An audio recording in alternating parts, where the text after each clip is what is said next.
With all the unmarked and marked graves that are being uncovered across the country of children who attended residential schools, I'm sure I'm not alone on being rocked to my core.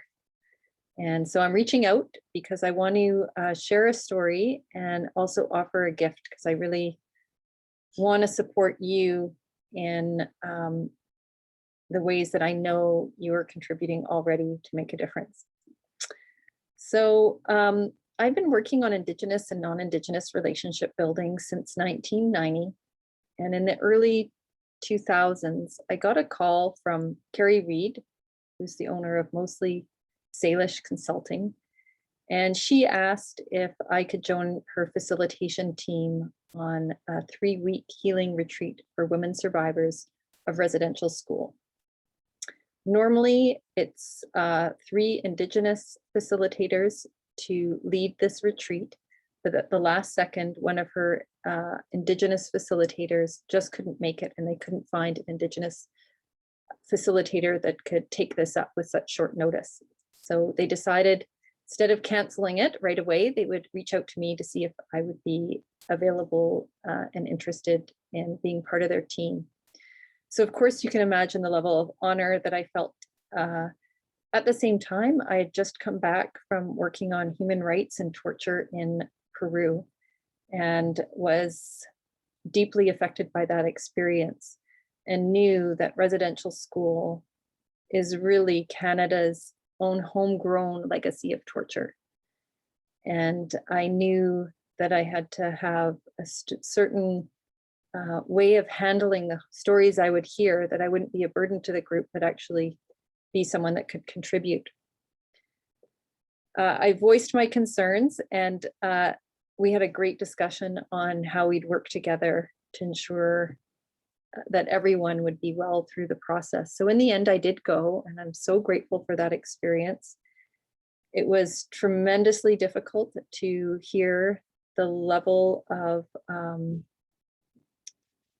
abuse that people endured and the intergenerational trauma as a result of it.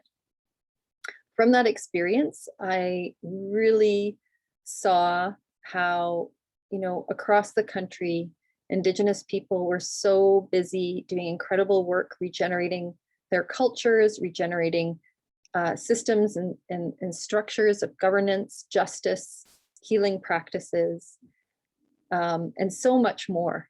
And I wasn't seeing nearly the same effort in the non-Indigenous communities to rebuild a relationship or build for the first time, in many cases, a collaborative relationship that respected our unique ways of seeing, being, and knowing.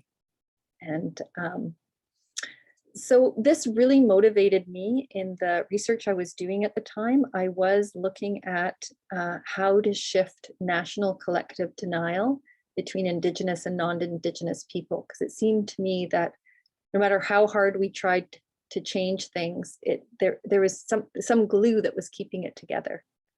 And after several years of research and looking at national reconciliation movements around the world, what I came to understand is that the glue that keeps it together in a way where it does not work is an awareness and understanding and actual practical skills around worldviews.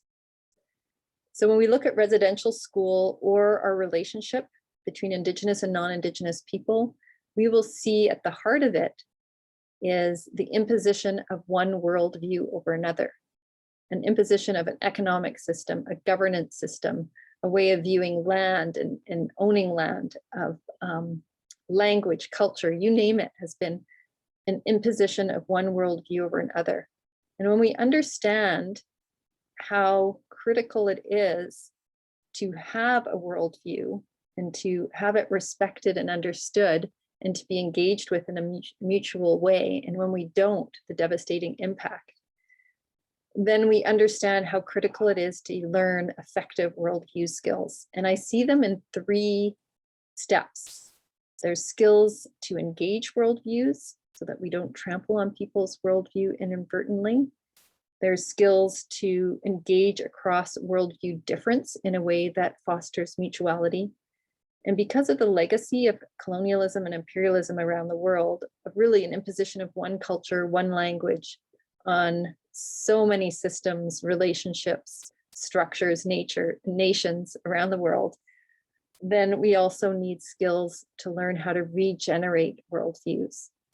And I truly believe that if we can practice these skills, then we are learning from the past and starting to build a future that we can all live in, that respects all of our diverse worldviews.